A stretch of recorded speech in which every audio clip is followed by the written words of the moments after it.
35 ans, Rolande Camounier est toujours entre deux avions. Comment vas-tu? Ça va bien. Tu dis quand je vois le... Arrivée la veille, celle qui dirige la chaîne panafricaine Vox Africa commence sa journée ici à Yaoundé au Cameroun par une séance de travail avec la responsable locale de la chaîne. Voilà The Voice ici à l'antenne. Lancée en 2007, Vox Africa obtient en 2015 la franchise africaine de l'émission au succès planétaire The Voice avec une volonté clairement affichée. Nous voulions donner une âme africaine à ce show. Nous sommes la seule franchise à avoir 17 pays dans le monde entier. Et le succès est immédiat. Bon, Rolande Camogne, vous venez de recevoir le prix. Bah oui, vous me regardez, on est ensemble, on est quand même pour la même chaîne, Vox Africa. Alors, tu viens de recevoir un prix. Oui. D'abord, au fond de toi, qu'est-ce que tu ressens que de recevoir ce prix ici, quand même, dans ce magnifique palais qui est tout simplement le Quai d'Orsay, le ministère des Affaires étrangères. Dis-nous ce que tu ressens. Très très émue et je dirais que vraiment être reconnu honnêtement en France, à Paris, pour des actions que nous menons en Afrique, pour l'Afrique, et même si c'est des actions aussi francophones, c'est un privilège, c'est un honneur. Donc je suis très fière. Je suis très fière pour moi et pour toutes les équipes qui m'accompagnent. Bon, Rolande, c'est pas reconnu pour n'importe quoi. C'est reconnu pour la présence d'une chaîne panafricaine qui est Vox Africa, pour le combat que tu as mené, pour le fait d'avoir créé cette chaîne, de l'avoir mise au monde et de la gérer. Ça fait 10 ans maintenant que Vox Africa est là, que les téléspectateurs suivent la chaîne. Et puis surtout, ça fait la 2e année qui est un grand programme dans lequel tu as eu énormément, tu as tout fondé, tu t'es dit on va lancer The Voice. Qu'est-ce que c'est que ce défi de The Voice? Explique-nous, explique aux téléspectateurs. The Voice, c'est un grand défi, je dirais, mais c'est aussi une belle aventure et un beau résultat. Malgré tous les challenges, malgré toutes les difficultés, il y a quand même une superbe aventure humaine et nous sommes très heureux parce qu'à la fin de la journée, les gens retiennent les talents de l'Afrique. Et je pense que c'est pour ça qu'on le fait, ce show. Donc au-delà de... Nous avons beaucoup de challenges, les gens le voient au quotidien, mais nous y croyons parce qu'il n'y a pas meilleure plateforme.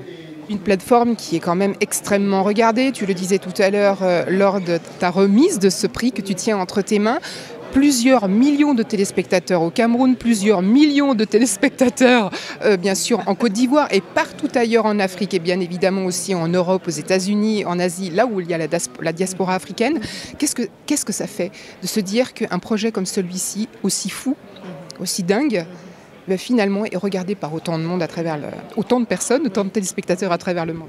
On a envie de dire on est surpris, mais dans le fond on ne devrait pas. Pourquoi? Parce que The Voice est un phénomène planétaire et avec les ressources et le talent que nous avons en Afrique, il est évident que dès qu'on donne les opportunités à la jeunesse africaine, aux Africains en général, mais ils sont au rendez-vous.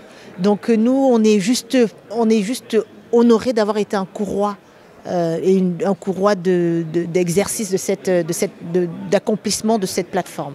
Oui. Alors, bon, entre nous, oui. Tu as des chouchous?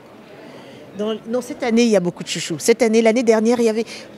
Vous avez vu les talents de l'année dernière, ils étaient explosifs. Mais cette année, il y a une subtilité, si vous regardez réellement. Et je pense qu'il y a un chouchou général, parce qu'on peut voir les vues sur Internet que cette personne a. Je ne citerai pas le nom, parce que ce n'est pas nécessaire, mais je peux dire On a deviné. Oui, ok, très bien. Donc voilà. Mais à part ça, je pense que cette année, il y a beaucoup de subtilité, le talent.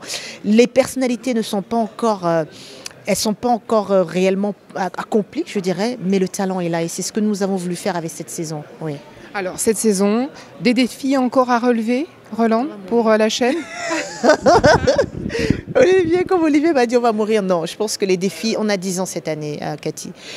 Et après 10 ans, je veux dire, on a dépassé la maturité pour une chaîne de télé. Je pense que l'essentiel pour nous aujourd'hui, notre ambition, c'est être une référence en termes de news et de divertissement en Afrique francophone.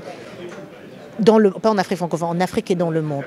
Et je pense que maintenant, après ces 10 ans, on veut se donner les moyens, réellement, que l'ambition soit réelle pour les Africains et pour la diaspora du monde. Donc nous sommes encore plus galvanisés qu'avant. Parce qu'avant, on avait le potentiel, mais là, on a non seulement le potentiel et l'expérience. Donc c'est bénéf. L'avenir est à nous. Inch'Allah. Bon, je crois qu'on va terminer sur ces paroles d'espoir, de force, de courage, de travail à tout jamais. On va dire que The Voice et puis Vox Africa à tout jamais pour tous les Africains qui nous regardent, c'est ça, Roland? Et surtout, je voudrais dire quelque chose. Aujourd'hui, moi, je regarde Black Panthers parce que Black Panthers, c'est un film, c'est un phénomène. Et nous avons été le phénomène, The Voice a été le phénomène saison 1 en Afrique francophone. Et aujourd'hui, ça montre que le monde entier a envie d'autre chose. Que moi je dis toujours, soit on apporte le monde à l'Afrique, soit on apporte l'Afrique au monde. Donc c'est dans ces deux canevas-là que je veux fonctionner. Je pense qu'aujourd'hui, avec le phénomène Black Panthers, les Africains doivent savoir, en tout cas on doit savoir tous ensemble, que c'est maintenant. C'est maintenant le temps de l'Afrique. Je le pense, c'était déjà, on voyait des signaux, mais là maintenant c'est encore plus flagrant. Donc voilà, Africa is the future. Voilà, sur ces derniers mots, Roland, je vais te laisser filer à travers les allées là et sous les ordres du palais parce que tu as encore plein de choses à faire, encore plein de défis à relever. Absolument. Et puis je te laisse partir parce que là, tu quittes Paris et après tu retournes à travers le monde. Exactement. Ok, merci à Paris, rendez-vous de Paris. Et puis on essaiera de se réentendre, se voir et de se coincer plus longtemps pour qu'on discute encore plus. Dans les rendez-vous de Paris, tu reviendras, on viendra directement dans les studios. Absolument. Avec merci plaisir. Cathy. Merci beaucoup Roland.